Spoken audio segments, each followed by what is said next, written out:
friends, welcome back to my channel. ഇന്ന് നമ്മൾ തയ്യാറാക്കാൻ പോകുന്നത് എല്ലാവർക്കും ഉപകാരപ്പെടുന്ന ഒരു വീഡിയോ ആണ്. പനി, തൊണ്ടവേദന എല്ലാത്തിനും ഉപയോഗിക്കാൻ കഴിയുന്ന നല്ല എഫക്റ്റീവ് ആയ ഒരു കഫ് സിറപ്പ് ആണ് നമ്മൾ തയ്യാറാക്കാൻ പോകുന്നത്. ഇപ്പോൾ മഴക്കാലം ആയതുകൊണ്ട് തന്നെ നമ്മുടെ കുട്ടികൾക്കും മുതിർന്നവർക്കുമൊക്കെ തൊണ്ടവേദന, ചെറിയ കോമൺ ഫ്ലൂ, ഫീവർ ഒക്കെ ഉണ്ടാകാറുണ്ടല്ലോ. നമുക്ക് അതിന് നല്ലൊരു മുത്തശ്ശി വൈദ്യമാണ് ഇന്ന് നമ്മൾ തയ്യാറാക്കുന്നത് ഈ വീഡിയോയിലൂടെ. ഇത് കുറച്ച് സ്പൈസി ആയ ഒരു കഫ് സിറപ്പാണ്. അതുകൊണ്ട് തന്നെ 3 വയസ്സിന് താഴെയുള്ള കുട്ടികൾക്ക് കൊടുക്കാതിരിക്കുന്നതാണ് നല്ലത്. അതിന് മുകളിലേക്കുള്ളവർക്കും മുതിർന്നവർക്കും കുട്ടികൾക്കുമെല്ലാം കഴിക്കാവുന്ന നല്ല എഫക്റ്റീവായ ഒരു 2 ദിവസമൊക്കെ കഴിച്ചാൽ തന്നെ നമുക്കതിൻ്റെ റിസൾട്ട് കിട്ടുന്ന അത്രയ്ക്ക് എഫക്റ്റീവായ ഒരു കഫ് സിറപ്പാണ്. നിങ്ങളെല്ലാവരും തീർച്ചയായും ഇതൊന്ന് കണ്ടു നോക്കി ട്രൈ ചെയ്യണം, എന്നിട്ട് ഫീഡ്ബാക്ക് അറിയിക്കണം. അപ്പം നമുക്ക് ഇതെങ്ങനെയാണ് തയ്യാറാക്കുന്നതെന്ന് നോക്കാം. അതിനു മുമ്പ് നിങ്ങൾ ആദ്യമായാണ് എൻ്റെ ചാനൽ കാണുന്നതെങ്കിൽ സബ്സ്ക്രൈബ് ചെയ്യാനും ഫ്രണ്ട്സിനും ഫാമിലിക്കും ഷെയർ ചെയ്യാനും എല്ലാം മറക്കില്ലല്ലോ. അപ്പോൾ ഇതിൻ്റെ ആവശ്യമായ ഇൻഗ്രീഡിയൻസ് ഏതെല്ലാമാണെന്ന് നമുക്ക് നോക്കാം.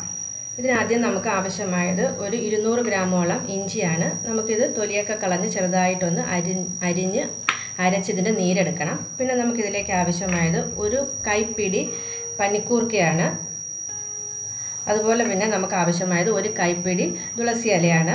ഞാനിവിടെ എടുത്തിരിക്കുന്നത് വെള്ള തുളസിയുടെ ഇലയാണ്. എനിക്കത് മാത്രമേ ഇവിടെ കിട്ടിയുള്ളൂ. പക്ഷേ കൃഷ്ണ തുളസിയുടെ ഇലയാണ് ഇതിന് ഏറ്റവും കൂടുതൽ നല്ലത്. അത് കിട്ടുവാണെങ്കിൽ അത് ഉപയോഗിക്കണം.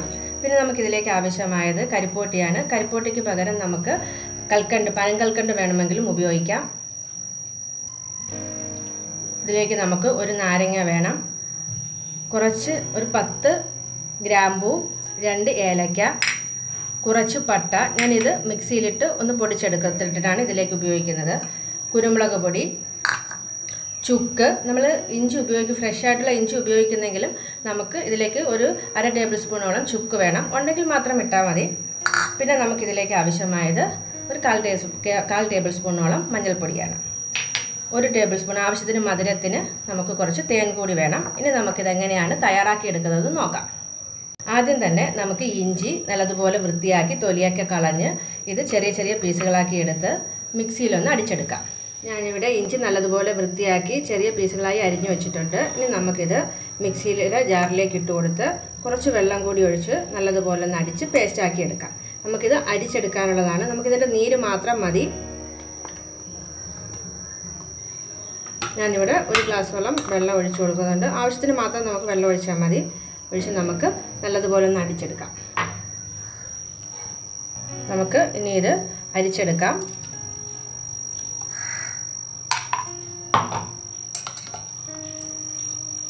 നമുക്കിതിൻ്റെ നീര് മാത്രം മതിയാകും. നമ്മൾ ഈ സിറപ്പ് തയ്യാറാക്കുന്ന പാത്രത്തിലേക്ക് തന്നെ നമുക്കിത് അരിച്ചൊഴിച്ചു കൊടുക്കാം.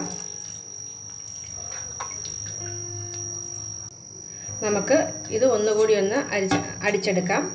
മാക്സിമം നീര് നമുക്ക് ഇഞ്ചിയിൽ നിന്ന് നമുക്ക് എടുക്കണം. അതുകൊണ്ട് നമുക്ക് ഇനി 1 ഗ്ലാസ് വെള്ളം കൂടി ഇതിലേക്ക് ചേർത്ത് ഒന്നുകൂടെ ഒന്ന് അടിച്ചെടുക്കാം. ഞാൻ ഇഞ്ചി നല്ലതുപോലെ 2 പ്രാവശ്യം അടിച്ച് അതിൻ്റെ നീര് എല്ലാം തന്നെ എടുത്തിട്ടുണ്ട്. ഇത് ഏകദേശം ഒരു 2 ഗ്ലാസോളം വരും. ഇനി നമുക്ക് ഇതിലേക്ക് ഒരു 1/2 ടേബിൾ സ്പൂണോളം കുരുമുളക് പൊടി ഇട്ട് കൊടുക്കാം. ഒരു 1/4 ടേബിൾ സ്പൂൺ ടു ഒരു 1/2 ടേബിൾ സ്പൂണോളം മഞ്ഞൾപ്പൊടി, 1/2 tablespoon dry ginger powder, ചുക്കിൻ്റെ പൊടി, അതിട്ട് കൊടുക്കാം. നമുക്ക് ഇതിലേക്ക് നമുക്ക് എടുത്തു വച്ചിരിക്കുന്ന ഒരു 50 ഗ്രാമോളം കരിപ്പോട്ടി ഇട്ട് കൊടുക്കാം. കരിപ്പോട്ടിക്ക് പകരം പനങ്കൽക്കണ്ട് വേണമെങ്കിൽ നമുക്ക് ഉപയോഗിക്കാവുന്നതാണ്. ഇതിലേക്ക് നമുക്ക് ഒരു 1/4 ടേബിൾ സ്പൂണോളം ചെറിയ ജീരകത്തിൻ്റെ പൊടി ഇട്ട് കൊടുക്കാം. ഇതിലേക്ക് നമുക്ക് എടുത്തു വച്ചിരിക്കുന്ന തുളസിയില ഇട്ട് കൊടുക്കാം. തുളസിയില നിങ്ങൾക്ക് വേണമെങ്കിൽ ചെറുതായി ഒന്ന് അരച്ച് ഇതിൻ്റെ നീര് നമുക്ക് ഉപയോഗിക്കാവുന്നതാണ്. പക്ഷേ ഞാൻ ഇങ്ങനെ തന്നെയാണ് ഇതിലേക്ക് ഇട്ട് കൊടുക്കുന്നത്. ഞാനൊരു പാതി വേവാകുമ്പോൾ ഇത് അരിച്ചെടുക്കുന്നുണ്ട്. അതുകൊണ്ട് ഞാൻ ഇങ്ങനെ തന്നെയാണ് ഇതിലേക്ക് ഉപയോഗിക്കുന്നത്. ഇതിലേക്ക് നമുക്ക് എടുത്തു വച്ചിരിക്കുന്ന പനിക്കൂർക്ക കൂടി ഇട്ട് കൊടുക്കാം. ഇനി സിറപ്പ് തയ്യാറാക്കാൻ നമുക്ക് ആവശ്യമായത് 2 ഏലക്കയും ഒരു 10 ഗ്രാമ്പൂവും കുറച്ച് പട്ടയുമാണ്. ഞാനിതൊന്ന് ചെറുതായിട്ടൊന്ന് ക്രഷ് ചെയ്താണ് അതിലേക്ക് ചേർക്കുന്നത്.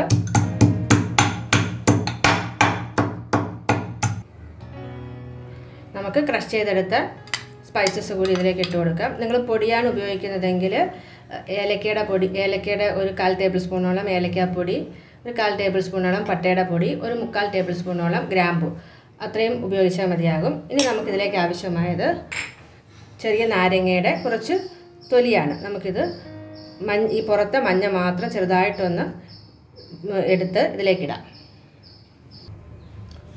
ഒരു 1/4 ടേബിൾ സ്പൂണോളം നാരങ്ങയുടെ പീല് ഞാൻ എടുത്തിട്ടുണ്ട്. ഇത് എടുക്കുമ്പോൾ പ്രത്യേകം ശ്രദ്ധിക്കണം, യെല്ലോ ഭാഗം മാത്രമേ എടുക്കാവൂ, അതിൻ്റെ വൈറ്റ് പോർഷൻ വരരുത്.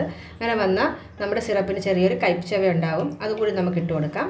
ഇനി നമുക്ക് ഇത് ഗ്യാസ് കത്തിച്ച് അതിലേക്ക് വെച്ച് ഒരു മീഡിയം ഫ്ലെയിമിൽ ഒരു സിറപ്പിൻ്റെ പരുവത്തിൽ നമുക്ക് കുറുക്കിയെടുക്കാം. മീഡിയം ഫ്ലെയിമിൽ വേണം നമ്മൾ ഇത് തയ്യാറാക്കിയെടുക്കാൻ. ഒരു അരമണിക്കൂറോളം ഇതിന് പ്രിപ്പറേഷൻ ടൈം വേണ്ടി വരും. ഒരിക്കലും ഹൈ ഫ്ലെയിമിൽ വെച്ച് നമ്മളിത് റെഡിയാക്കി എടുക്കരുത്.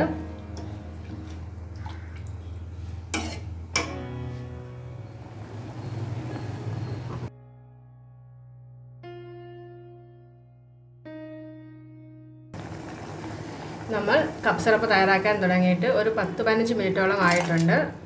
ഈ ഒരു സ്റ്റേജിൽ നമുക്ക് ഇതൊന്ന് അരിച്ചെടുക്കാം. ഇനി ഇത് കുറുകി കഴിഞ്ഞാൽ നമുക്കിത് അരിച്ചെടുക്കാൻ ബുദ്ധിമുട്ടാവും. അതുകൊണ്ട് നമുക്ക് ഇതൊന്ന് അരിച്ചെടുക്കാം. നല്ലതുപോലെ തിളച്ച് നമ്മുടെ സ്പൈസസിൻ്റെയും ഇലയുടെയൊക്കെ എസൻസ് നമ്മുടെ ഇതിലേക്ക് ഇറങ്ങിയിട്ടുണ്ട്. ഇനി നമുക്കിത് അരിച്ചെടുത്തതിന് ശേഷം ഒന്നുകൂടെ കുറുക്കിയെടുക്കാം.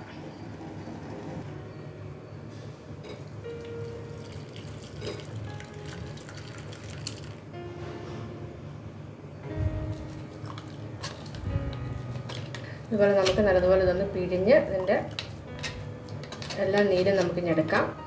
ഇനി നമ്മൾ ഈ സെയിം പാനിൽ തന്നെയാണ് ഇതൊന്നുകൂടെ ഒന്ന് കുറുക്കിയെടുക്കുന്നത്.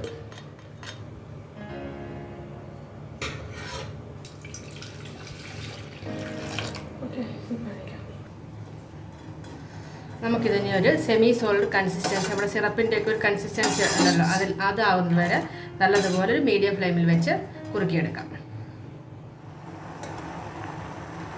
നമ്മുടെ കപ്പ് സിറപ്പ് ഇവിടെ റെഡി ആയിട്ടുണ്ട്. ഈ ഒരു കൺസിസ്റ്റൻസി, നമ്മുടെ ഹണിയുടെയൊക്കെ കൺസിസ്റ്റൻസി ഉണ്ടല്ലോ, ആ ഒരു കൺസിസ്റ്റൻസി ആകുമ്പോൾ നമുക്ക് ഫ്ലെയിം ഓഫ് ചെയ്യാം. ഈ ഒരു കൺസിസ്റ്റൻസിയിൽ ഇപ്പോൾ ഞാൻ ഏകദേശം ഒരു 20-25 മിനിറ്റ്സ് എടുത്തിട്ടുണ്ട് ഇത് റെഡിയാക്കി എടുക്കാൻ. നമ്മളൊഴിച്ച 2 ഗ്ലാസ് വെള്ളം വറ്റി ഒരു 1/2 ഗ്ലാസോളം ആയിട്ടുണ്ട്. അതാണ് അതിൻ്റെ ഒരു പരുവം. നമുക്ക് ഫ്ലെയിം ഓഫ് ചെയ്യാം. എന്നിട്ട് ഇത് തണുത്തതിന് ശേഷം മാത്രമേ നമ്മൾ ഇതിനകത്ത് തേനും നാരങ്ങാനീരും ചേർത്ത് കൊടുക്കുകയുള്ളൂ. ഇത് നമ്മൾ കുറച്ചും കൂടെ ഒന്ന് കുറുക്കിയെടുക്കുകയാണെങ്കിൽ നമുക്കിതൊരു ലേഹ്യമായിട്ട് വേണമെങ്കിലും ഉപയോഗിക്കാം. ഞാനിപ്പോൾ ഇതൊരു കപ്പ് സിറപ്പിൻ്റെയൊക്കെ ആ ഒരു പരുവത്തിൽ തന്നെയാണ് ഞാൻ എടുത്തിരിക്കുന്നത്. നമുക്കിതൊന്ന് തണുക്കാനായിട്ട് വെക്കാം. കപ്പ് സിറപ്പ് നല്ലതുപോലെ തണുത്ത് കിട്ടിയിട്ടുണ്ട്. ഇനി നമുക്ക് ഇതിലേക്ക് ഒരു 2 ടേബിൾ സ്പൂൺ നാരങ്ങാനീരും 2 ടേബിൾ സ്പൂണോളം ഹണിയും ചേർത്ത് കൊടുക്കാം. ഹണി നമുക്ക് മധുരത്തിനനുസരിച്ച് ചേർത്ത് കൊടുക്കാവുന്നതാണ്. ഞാനിവിടെ 2 ടേബിൾ സ്പൂൺ ചേർക്കുന്നുള്ളൂ.